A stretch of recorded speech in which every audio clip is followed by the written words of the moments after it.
Estamos continuando con la plática con Rodolfo Garza y es muy interesante lo que estás hablando, Rodolfo, de Israel, de Jope, y algo muy interesante que tú hablaste es de el lienzo que vio Pedro hace cerca de 2000 años.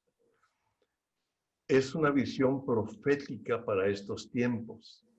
Así es. Yo no lo había visto así, pero estoy viendo cómo Dios está revelando para estos tiempos cosas que hay en la palabra que nos está abriendo los ojos.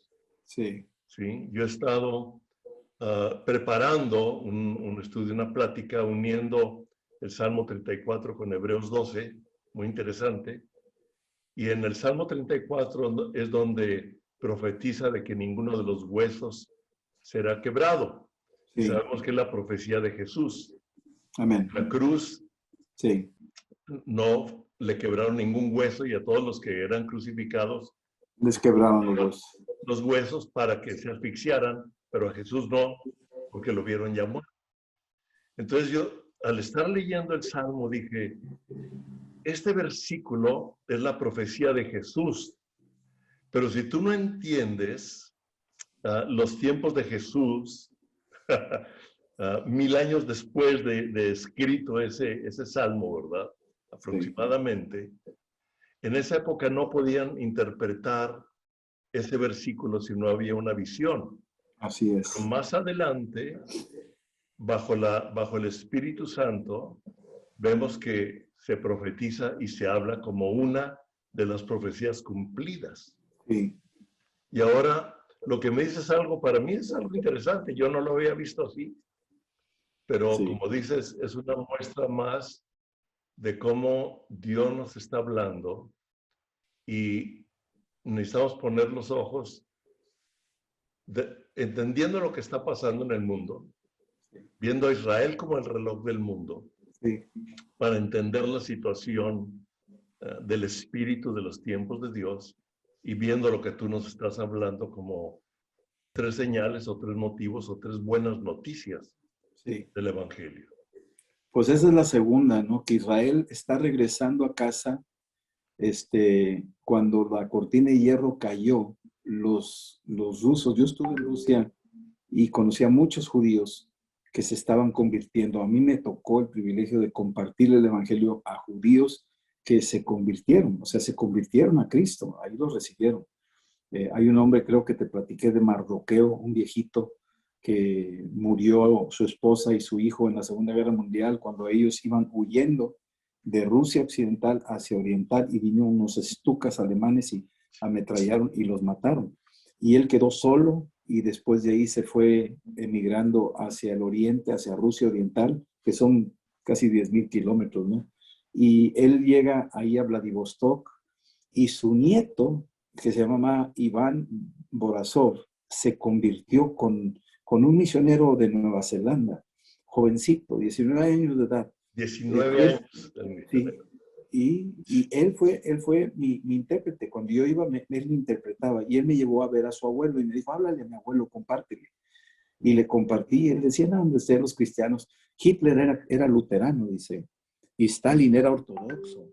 Ustedes son terribles, ustedes son terribles. Y yo le dije, oiga, está mal informado, no es así. Y era un hombre mayor, 83 años. Y hablamos de muchas cosas, ¿no? Y ya que le dije, no, le dije, los verdaderos cristianos amamos a Israel. Si ellos les han hecho daño a lo largo de la historia, yo le pido perdón. Pero quiero decirle que yo conozco ahora que sé que Jesús era judío, nació judío y murió judío y resucitó judío. Él es el Dios de Israel. Así es que aquí no hay cambios y nosotros adoramos al Dios de Israel. Y eso lo fue acercando y se convirtió el viejito. Recibió a Cristo y se bautizó. Y se bautizó. Sí. Entonces dices tú, órale, hermano, se están convirtiendo. Están regresando poco a poco los judíos a la casa. Y yo creo que va a haber un Pentecostés, el último Pentecostés. Empezó con un Pentecostés y aquí va a terminar con un Pentecostés, porque se van a reunir de todas las naciones de la tierra, como fue en Pentecostés, que todas las naciones bajo el cielo se habían congregado en Jerusalén para celebrar la fiesta, así lo dice. Sí. Yo creo que los judíos que vienen de Brasil, de México, de Rusia, de Europa, se están congregando ahorita en Jerusalén, y ahí cuando esté el número exacto va a haber un reventón, y esa es la tercera cosa buena: el Espíritu Santo va a caer, como nunca en la historia. Wow. Así lo creo. Sí, Amén. sí lo comenté en una plática anterior, de que la iglesia subterránea de Irán es la de mayor crecimiento actualmente. Y están orando por Israel. Los iraníes están orando por Israel. Y sabemos que Irán es la antigua Persia, el enemigo de toda la vida de Israel. Sin embargo, Dios está haciéndolas de tal forma las cosas, Sí. que en Irán la gente se está convirtiendo en iglesia subterránea porque les cuesta la vida. ¿Sí? Claro. Sí. Están orando por Israel. Sí. Es impresionante lo que... No, sí, eso es algo tremendo.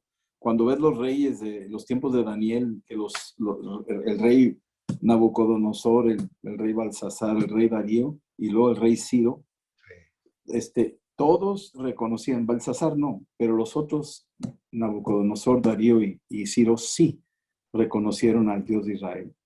Lo exaltaron, lo dieron a conocer. Asuero lo dio a conocer en su país, en los tiempos de Esther. Así es que estamos viendo que estos personajes que eran de las cabezas de esas naciones, daban a conocer al Dios de Israel, les daban un lugar de privilegio, un lugar exclusivo, un lugar de honra. Y entonces hay una bendición sobre esos países. Yo honraré a los que me honran, dice. Entonces yo creo que hay todavía una misericordia y va a brotar aquella semilla. Hablé con un misionero turco y le decía que la semilla que se sembró en Turquía, ahí está, y está dormida, pero va a despertar, porque mi palabra no volverá vacía. Si yo dije que te bendeciré a ti y hasta 1000 generaciones, quiere decir que la promesa está latente en la genética. Fíjate bien, Pali, en la genética de los turcos. Algunos de ellos son de la familia de Lidia, otros son de la familia de Listra, donde estuvo Timoteo, otros son de Tesalónica, otros son de ahí de Antioquía, otros son de Derbe, de diferentes lugares. Todas esas familias, el carcelero, todos ellos que recibieron a Cristo, la promesa heredada. Tal vez nosotros, allá atrás, algún antepasado cruzó el evangelio a su vida y la bendición se marcó y al tiempo brotó en nosotros. Por eso hemos despertado a Cristo, man. No es porque hoy decidí. No, yo soy de promesa. ¿Sí? ¿Te platico un chiste? ¿Te platico un chiste? A ver. A ver. Ahí te va. No, no es un chiste. ¿Sabes tú que Hebreos 11 habla de los huesos de José? Hebreos 11. Hebreos 11, de los huesos. los héroes de la fe. Sí. Dice, por la fe José profetizó sobre sus huesos, apoyado en el bordón. Así dice, ¿no? Y una vez me dije, órale, man, lo voy a investigar a ver de qué se trata todo eso. Total, me fui y José muere en Génesis 50. Hay dos momias en la Biblia. La primera momia es Jacob. Lo momificaron en Egipto y se lo llevaron a la tierra de promesa. La segunda momia es José. Ahí dice, lo momificaron en resinas y lo embalsamaron, según la costumbre egipcia. Así dice. Sí. Entonces, ahí estuvo embalsamado en un sarcófago egipcio los huesos de José. 430 años después, José les dijo, cuando salgan de Egipto me llevan. 430 años después están todos ya por salir después de las plagas y todo eso, y están saliendo y de repente dice Moisés, oye, me acuerdo que José había dicho que si nos llevábamos los huesos y sabían dónde estaban, fueron por la momia, por el sarcófago. Y, escúchame. Y se llevaron los huesos de José. se llevaron los huesos de José. Piénsalo. Sale José con todo Israel y los carros del faraón atrás de él. Llegan a la puerta del Mar Rojo y se abre el Mar Rojo y José, momificado, cruza el Mar Rojo. Y luego llega al otro lado, se cierra el mar y ahí está José. Y ahora 40 años dándole la vuelta al desierto con el sarcófago de José. Pobre José no tenía ni ver en el entierro, pero andaban cargando el ataúd por todo el camino. Luego termina y cruzan el Jordán. Ya se muere Moisés, pero cruza Josué el Jordán con la momia de Josué. Y le dan 7 vueltas a las murallas de Jericó. Josué le dio las 7 vueltas a las murallas de Jericó. Piénsalo. Y luego de las 7 vueltas de las murallas de Jericó, siguen conquistando y empiezan a conquistar toda la tierra de promesa. Y al final, el último capítulo de Josué, dice, y sepultaron en Sinar los huesos de José. O sea, se pasearon los huesos de José. Por eso te digo, es tan poderosa la profecía que trasciende los siglos. Y tú y yo somos resultado de una profecía. Y mucha gente está profetizada. Y lo que tú y yo profeticemos en el Espíritu se va a dar en el tiempo de Dios. Así es. Va a tocar, va a tocar. Va a tocar. Y nuestros hijos ahorita podemos profetizar sobre ellos y declarar la palabra, creer. Y tal vez digan, no, pues son buenas intenciones. Eso es lo que tú crees, mano. Cuidado. Porque hay poder en tu boca. Así es. Hay poder en lo que decimos. Por eso hay que profetizar. Dijo Pablo, profeticen, profeticen. Estoy totalmente de acuerdo contigo, Rodolfo. Inclusive di un ejemplo de la oración profética y di un ejemplo que es lo que tú estás diciendo. Porque yo creo en ella definitivamente. Sí. Inclusive hoy a una persona le dije, Dios me dio una visión de mis hijos y Dios me dio una visión de mis nietos en el espíritu.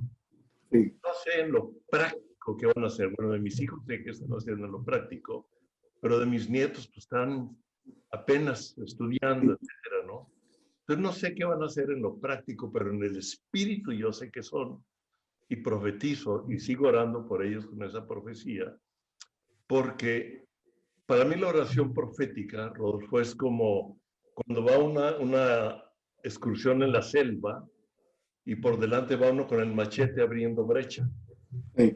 rompiendo ramas, quitando obstáculos. Sí, sí, sí, sí. Y las generaciones atrás de nosotros que han sido profetizadas pasan por un camino que la generación anterior le abrió. Sí.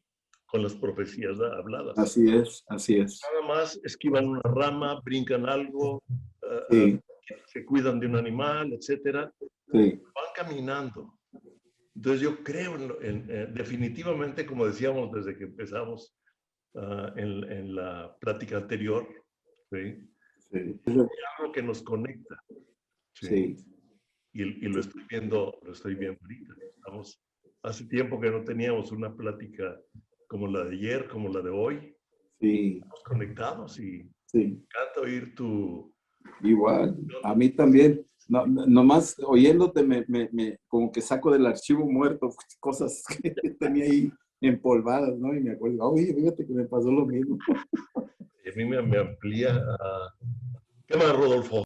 La tercera, pues eso es algo también tremendo porque dice que a la primera el evangelio será predicado y entonces al fin, la segunda, el número de los gentiles entrará y luego todo Israel será salvo. Así dice. Y a veces veo así, hasta que el número de los gentiles se complete. Y yo veo eso como Noé abriendo la compuerta y dejando entrar todos estos animales que representan las naciones, y hasta que entren el número de los gentiles, entonces Israel va a entrar, Israel será salvo. Yo veo eso como el arca que se está construyendo ahorita. El arca es la iglesia. El arca está compuesta de árboles, árboles caídos, árboles cortados de raíz, árboles que solo el corazón del árbol sirvió para construir el arca, y nosotros somos esos árboles que se cortan de raíz. Ya no tenemos nada con este mundo y la gloria nuestra, nuestras ramas, nuestros frutos no sirven para un cacahuate. Lo único que sirve es el corazón, y ese corazón es el que Dios usa para edificar su iglesia. Y entonces se está formando un arca que va a sacar a flote a las naciones. Está grueso, ¿eh? Está grueso y me da risa, Rodolfo. ¿Sabes qué? Hoy le pregunté a Denis precisamente, le hice algunas preguntas y fui por un libro a su oficina, a eso fui, por un libro. Ah, ok, mira. El diluvio en Génesis, y habla cosas impresionantes del arca de Noé. Y hace tiempo que Denis me había dicho, en la plática, él también me gusta platicar con él, bueno, con muchos de ustedes que profundizan en la palabra. A mí me gusta platicar con gente que piensa, que profundiza, que aumenta mi revelación, que añade a lo que Dios ha puesto. Él me dijo, escribió un libro que se llama Gigantes, Ángeles Caídos y los Nefilim. Nefilim. Ok, tú lo conoces, el libro. Sí, Y cómo no. ¿de dónde sacaste esto? Me dijo, de Génesis, del arca de Noé y de la torre de Babel y de todo. Sí. Y entonces me dijo, es que Dios me habló, me dijo él a mí, como en los tiempos de Noé, así lo dijo Jesús. Entonces yo ya había empezado a estudiar de Noé. Y ahorita estoy haciendo el tercer libro. Estoy sacando muy ligero Sí. del arca. ¿Sí? Muy bien, muy bien. Y ahorita que tú me hablas del arca, sabemos que el arca es Cristo, el arca es la iglesia, construido de árboles caídos, es una buena Ilustración. Ajá. Y entrando para animales, ¿verdad? Sí. En un Sí, buen sí, sentido sí. de la palabra, para salvar a los que debemos ser salvos y deben ser salvos. Amén. Así fue como te entendí. Sí, y eso fue lo que vio Pedro, ese manto con los animales. Okay. Él está viendo el arca, Okay. porque después entra en la casa de Cornelio, dice, ahora entiendo que Dios no hace acepción de personas. O sea, logró descifrar. ¿Sabes tú que Dios habla en lenguas?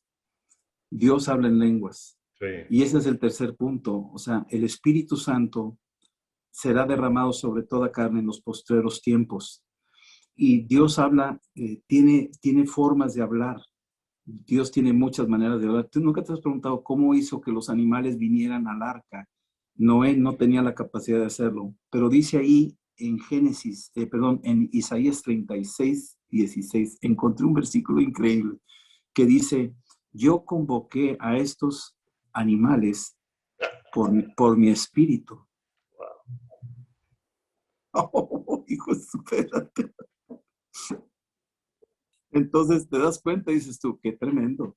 Entonces, volviendo al tema del arca, pues eso representa a la iglesia, lo que somos nosotros, y Dios está, cada corazón que se convierte y se postra a los pies de Cristo, ya no vivo yo, dice Pablo, ahora vive Cristo en mí. Entonces, yo ya estoy muerto al mundo, entonces es un vil árbol muerto. Y si tú analizas, ahí está la cruz. Cristo muere en un árbol muerto, que no tiene raíces, que no tiene ramas, que no tiene gloria. Lo único que usó Jesús fue el corazón del árbol. Es lo único que él usó. Wow. Y se puso sobre ese corazón del árbol y lo empapó de su sangre.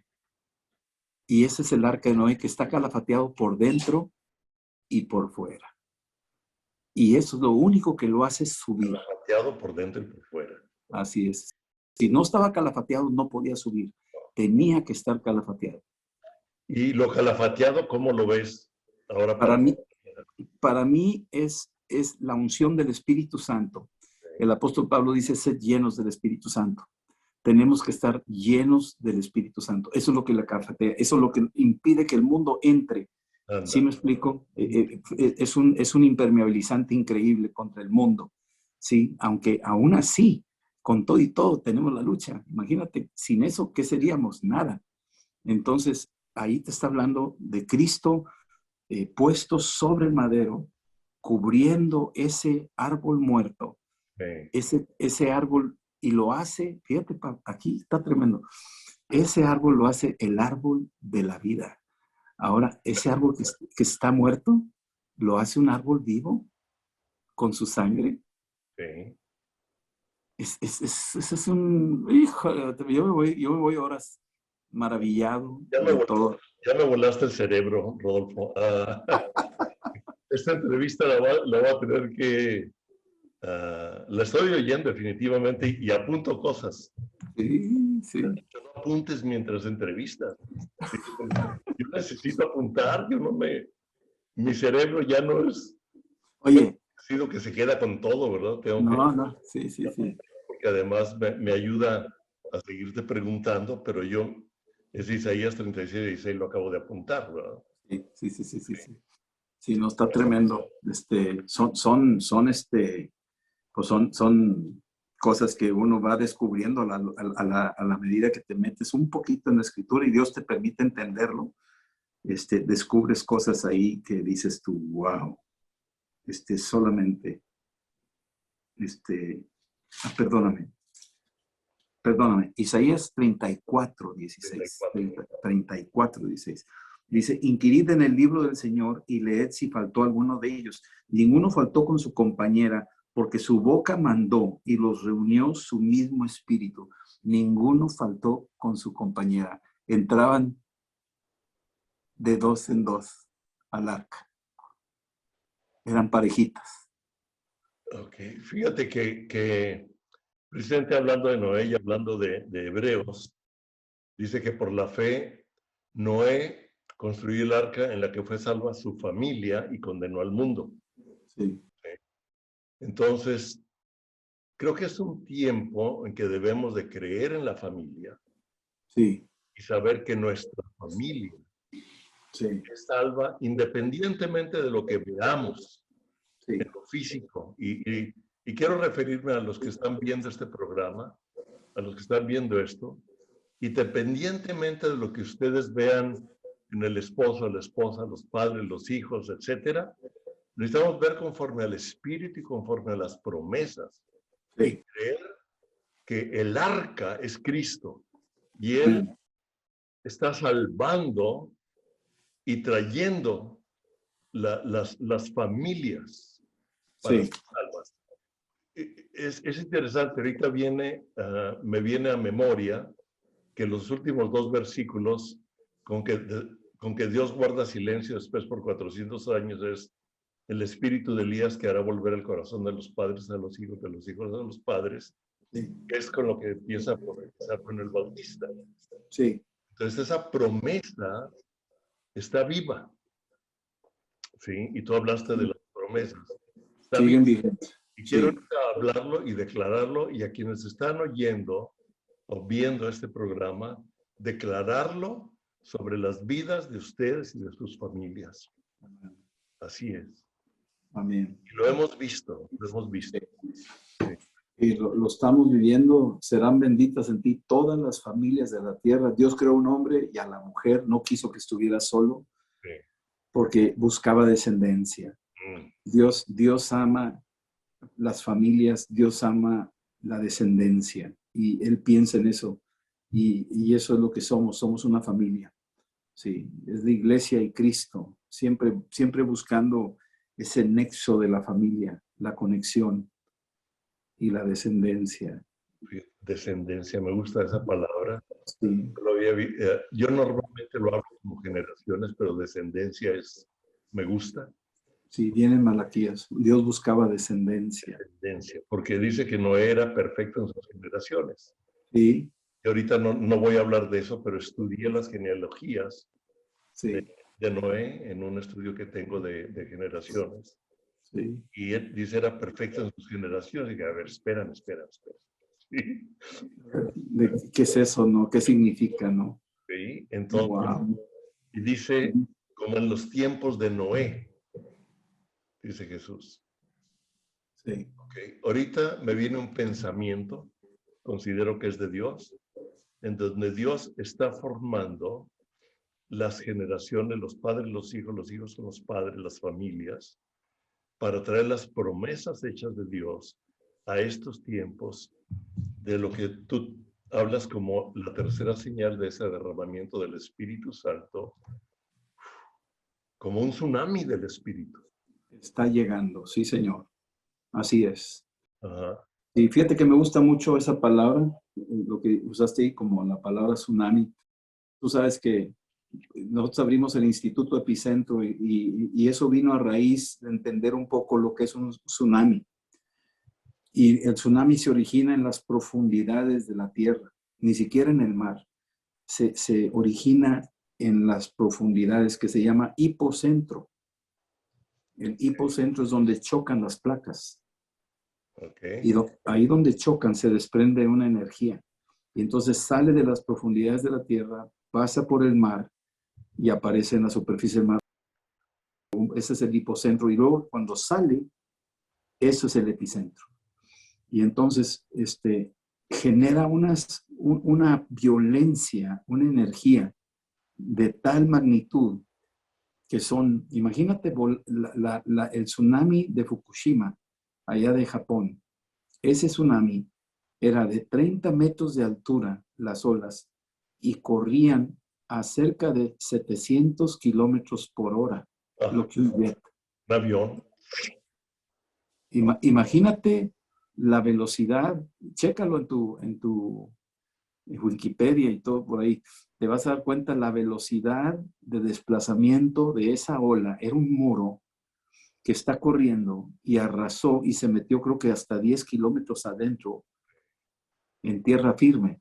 No había nada que lo pudiera detener. Era un monstruo. Yo creo que ha de haber sido horrendo verlo.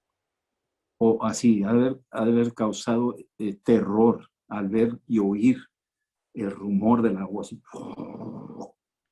Y no te puedes parar, o sea, te quedas, hay una fotografía, hay una video donde se para la mujer así ante la ola, paralizada, no puede hacer absolutamente nada. Bueno, pues ese es el mover del espíritu, que Dios viene y va a remover todas las cosas, todo lo conmovible va a ser removido. Va a ser removido. Y lo inconmovible va a permanecer. Dale.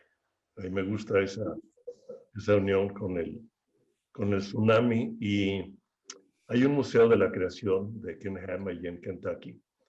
Y ellos en el diluvio tienen un video y la explicación de Ken Ham, que hoy vi algunos libros por él ahí nomás, los encima y en la oficina de Dennis. Y, ellos representan y lo que ellos explican, o sea, la Biblia nos habla del canopy, que la tierra estaba como rodeada de un vapor de agua. Ajá. Y dice que las aguas fueron sueltas. Y ellos hablan de que se produjo un tsunami, o sea, un tipo de epicentro, que los estudiantes saben que ahí la Tierra giró unos grados. Por el epicentro. Se movió. Lo movió. Sí. Dicen que las aguas de adentro salieron y las aguas de arriba cayeron. Porque muchos dicen, pues no hay tantas aguas para que cubran los montes. Pero fue entonces imagínate. No. Lo que vivieron. Sí, ahora los montes, actualmente los montes siguen creciendo por el movimiento de las placas. Ajá. Y se han encontrado el Everest que tiene conchas y tiene cosas fósiles marinos en las partes de amero arriba. Entonces, esas placas se han ido moviendo, ¿sí? No han estado ahí. Hay un crecimiento gradual, ¿no? Pero aquí lo interesante es de que cuando hablas de un tsunami, la fuerza que tiene eso, pues no hay nada que lo pare, la verdad. Para mí es un poder tremendo. El Espíritu Santo está siendo en estos últimos tiempos derramado sobre toda carne, toda carne. Está hablando de todos los pueblos, lenguas, tribus y naciones. el Espíritu Santo lo promete que en los últimos tiempos, estas señales, dice, esto es lo escrito por el profeta Joel, en los postreros tiempos derramaré de mi espíritu sobre toda carne. ¿Sabes tú lo que dijeron en Pentecostés? A mí también me impresionó. En Pentecostés, en Hechos 2, cuando empezaron a orar en lenguas, los que estaban oyendo dijeron, ¿qué es esto? O sea, dijeron, ¿qué es esto? Y si tú vas a Éxodo 15 y 16, cuando vieron el maná, fue exactamente lo que dijeron, ¿qué es esto? Así es que maná significa ¿qué es esto? Okay. Entonces, fíjate bien, entonces, en el Éxodo, la provisión de Dios para que anduvieran en el desierto se le conoció como ¿qué es esto? Y la provisión en el Nuevo Testamento para que nosotros andemos en este mundo caído, nos mandó ¿qué es esto? Nos mandó el Espíritu Santo. Ya no es el pan, ya no es la Biblia, ya no es solo la palabra, sino ahora nos mandó el Espíritu Santo. Entonces, estas dos cosas son las asíntotas que necesita la iglesia, la palabra y el Espíritu. Uh-huh. Uno se le conoció como el ¿qué es esto? Era el maná que bajó del cielo. Pero el otro es ¿qué es esto? Y es el Espíritu Santo. Dijo, esto es lo que profetizó el profeta Joel. Estas dos líneas que son necesarias para la vida de un creyente completo. Y fíjate que el profeta Joel habla de la lluvia tardía. Sí, ¿Sí? así es. Y lo menciona después Pedro. Y cuando tú sigues leyendo después de la profecía de Joel, que será derramado todo, en Joel 3, 9 y 10, dice, despertad a los valientes, acérquense, vengan a mí todos los hombres de guerra. Es interesante porque es algo que Dios le dio a Patricia desde que empezamos el Instituto Bíblico en Español de Cristo para las Naciones, Joel 3, 9 y 10. Dijo, acérquense, vengan a mí, despertad a los valientes. O sea, yo veo que el derramamiento del Espíritu Santo es despertarnos a la realidad de Dios para vivir la realidad de Dios en un mundo que está viviendo una realidad que no es de Dios. ¿Sí? Como cuando despiertas de un sueño, una realidad. ¿Sí? Entonces, la realidad de Dios manifestándose en la realidad de un mundo, porque despertamos en nuestro hombre interior a esa realidad de Dios para vivirla, y dice, acérquense, vengan a mí todos los hombres de guerra y hagan espadas de sus asadones. Amén. Sí. O sea, su herramienta de trabajo se convierte en una herramienta del poder de mi espíritu. Amén. Donde tú vas. Diga el débil, fuerte soy. Tremendo, tremendo lo que estamos, sí. Lo que está haciendo ahorita, sí. Sí, estamos, pues estos son los tiempos. Fíjate que creo yo que lo que está pasando, tal vez sea demasiado extenso hablarlo, pero nomás decirte que las cosas que hizo Jesús, yo veo 7 cosas que hizo Jesús, 7 cosas que hizo Jesús. Dijo, las mismas cosas que yo hago, ustedes también las harán y aún mayores, porque yo voy al Padre. Ok. Y entonces, yo creo que en estos últimos tiempos, todavía no se ha visto todo, o sea, lo hemos visto en la palabra, en el libro de los Hechos, y lo hemos visto a lo largo de la historia, en los movimientos de avivamientos a lo largo de los siglos, ¿no? Especialmente en los tiempos de pues, los moravos, y luego allá con Charles Finney, y luego con Spurgeon, y luego con Moody, y luego con Gordon Lindsay, y con William Branham, y todo ese mover que hubo de tanta gente que hicieron cosas así, que dices tú, wow. Pero eran como 1 o 2 o 3 que lo hacían. En el libro de los Hechos era como una manifestación donde hasta los meseros lo hacían. Esteban, Felipe, y al rato Pablo, y Silas, y Bernabé, y todos ellos hacían cosas extraordinarias. Pero hablando de las 7 cosas, Cristo, por ejemplo, una de ellas, no las doy en orden, pero lo que yo veo una de ellas es que Él echaba fuera demonios. Él nos dio poder y autoridad para echar fuera demonios. Bueno, ahora, hoy, esa capacidad se va a expresar de una manera increíble de echar fuera demonios. Yes. O sea, los demonios lo saben. De hecho, yo creo que detrás del coronavirus están demonios. Definitivamente. O sea, son espíritus de muerte. Hay gente que los ha visto en los hospitales. Yo tengo testimonio de gente que los ha oído hablando, cómo vienen, y no es en sí. Hay que entender que los microorganismos, que los demonios no tienen, vamos a decir, una geografía como ese que tenía 2000 demonios adentro. O sea, no tienen una geografía como la nuestra, que no están limitados a, pues es 1 kilo y nomás 1 kilo cabe. No, aquí es otra dimensión, se mueven por dimensiones. Y entonces, estos demonios saben que ya les queda poco tiempo, lo saben. Y se han soltado con todo. Han venido a robar, matar y destruir. Y Cristo nos ha advertido. Yo vi una video de Joaquín López Dóriga, de una video que tomó del volcán Popocatépetl hace como 5 años, 4 o 5 años. Búscalo. Ponle ahí volcán Popocatépetl Joaquín López Dóriga para que lo encuentres. Y a mí me llamó la atención algo que detectó una de las cámaras del Centro Sísmico de México, donde ven un cilindro que entra en la boca del volcán, que mide 1 kilómetro de largo por 100 metros de ancho, y entra a la boca del volcán, y no saben qué es. No saben qué es.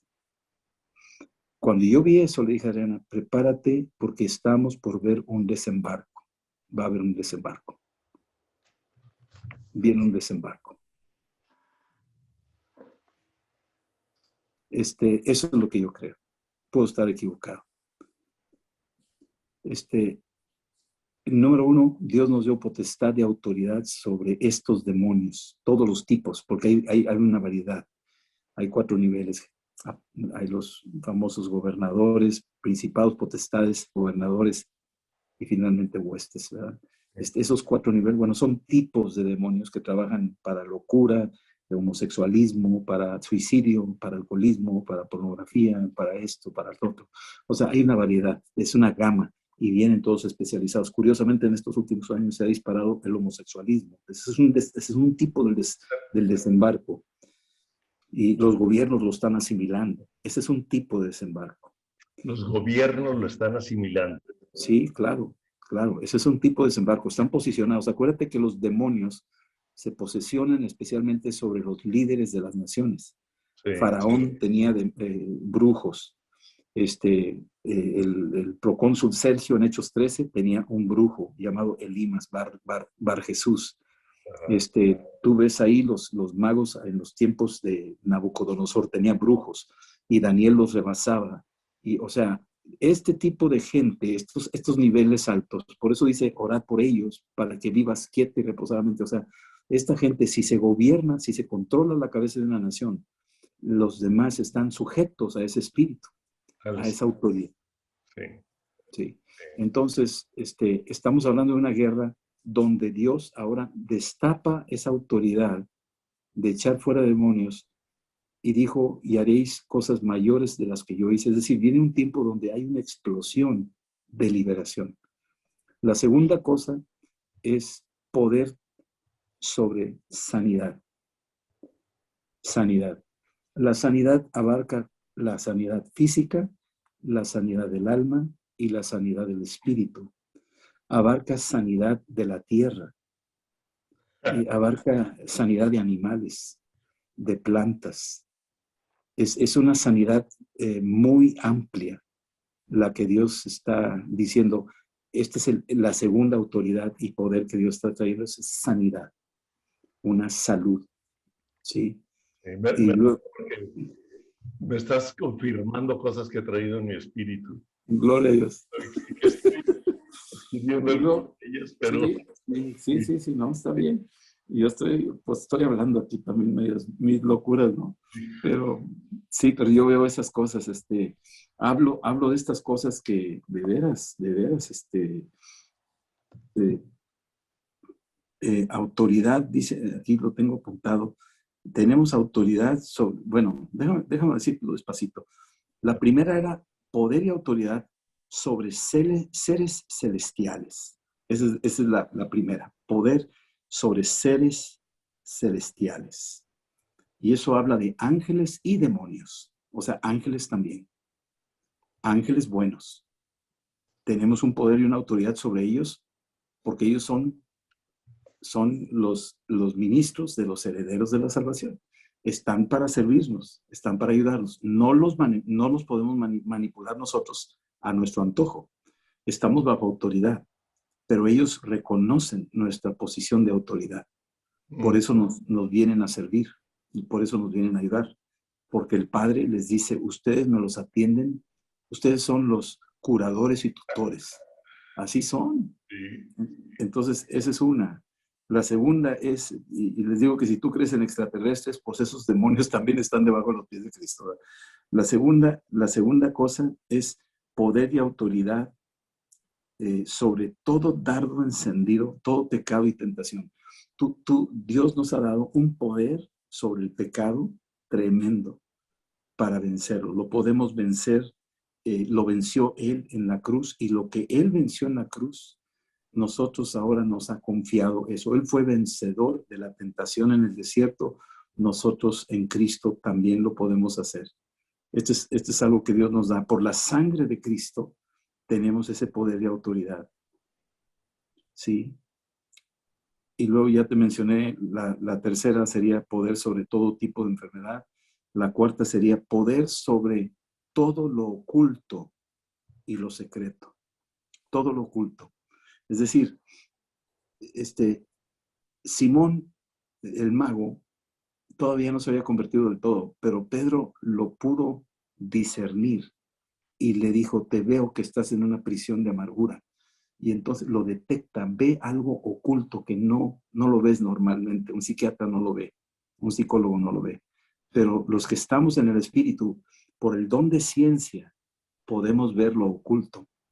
Y eso oculto ahorita, dice Dios, no le voy a dar esto a cualquiera. Las cosas ocultas le pertenecen a Dios. Pero las revelaciones se las concederé a los que yo quiera y ellos se las darán a sus hijos. Eso Deuteronomio 29. Entonces, poder sobre lo oculto, lo escondido, hay cosas escondidas.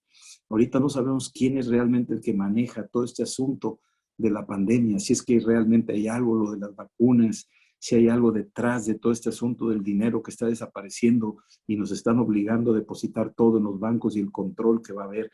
Eso, el poder del futuro, lo tiene el pueblo de Dios. Dios se lo va a revelar. Lo oculto lo va a revelar a su pueblo.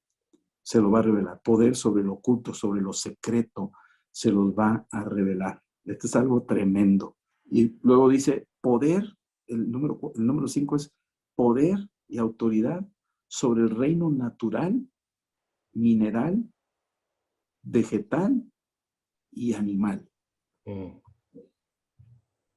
Aquí estamos viendo, el diablo le dijo a Jesús, convierte las piedras en pan. Él tenía poder y sabía que podía convertir las piedras en pan. Él lo sabe. Los magos podían convertir una vara en serpiente y Moisés también. Entonces, hay un poder sobre la materia.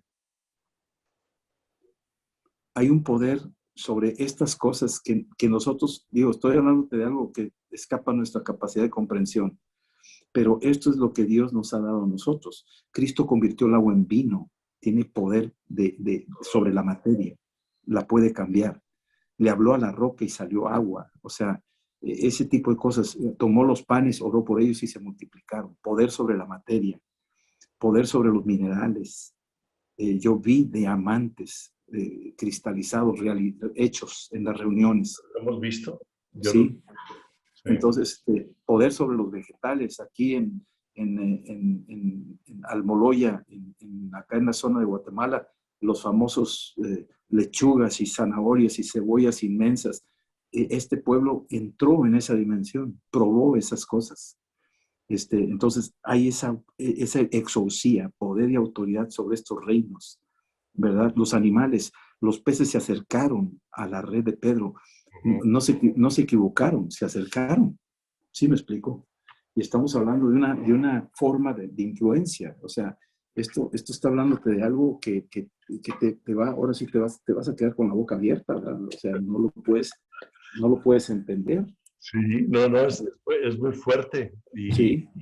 La ballena que fue y se tragó a Jonás, por ejemplo, digo, o las langostas que fueron y destruyeron las cosechas de Israel, o que destruyeron ahí las ranas y todo eso que tú dices, oye, espérame, ¿de dónde? Ese poder y autoridad que tenía Moisés, que invocaba langostas, que invocaba ranas, ese poder sobre el reino animal, ese poder está ahí y existe y está al alcance del pueblo de Dios en estos últimos tiempos. Olvídate de un Moisés, se van a levantar varios Moiséses que van a sacudir naciones enteras. Sí. Ahorita que mencionas todo esto, ¿sí? Yo me recuerdo, ¿tú te acuerdas de Eric Belcher? Sí, ¿cómo no? Okay. Un hombre increíble de Dios con una revelación, Sí. etc. Sí, sí, sí. Cuando nosotros nos estábamos por graduar de estudiantes de Cristo para las Naciones, no se me olvida la plática que nos dio. Hubo un retiro para todos los que nos íbamos a graduar. Separaron hombres, mujeres, etcétera, sí, para tener un tiempo de meditación, de orar. Y la plática de él dijo, no, te estoy hablando de hace 34 años. Wow. Y él dijo, van a venir tiempos en los que Dios le va a dar capacidad a su iglesia para crear cosas, para transformar, porque va a venir tal presión que Dios le va a dar a nosotros, él se incluía en ese tiempo, la capacidad de que el pan se multiplique, Amén. de no Así es. de sanar enfermos, porque no se va a poder ir a un hospital. Así es. Y empezó a hablar de lo que tú estás hablando, Rodolfo. Esto es, porque esto es el poder y la autoridad, porque se va a desatar el mal de tal manera que Dios no puede quedarse atrás. No. Siempre va a ser superior al mal que existe y Sí. se lo ha dado a su iglesia. Entonces su iglesia se va a levantar en estas dimensiones de tal manera que así como el faraón tenía sus magos, pero llegaron los magos a un punto donde dijeron, hasta aquí llegamos, esto es dedo de Dios, ya no podemos contra lo que trae Moisés. No, Y los rebasó. Okay. Es como un tsunami que nadie lo puede parar. Así es. O sea, van a decir, no podemos con esto. Así es.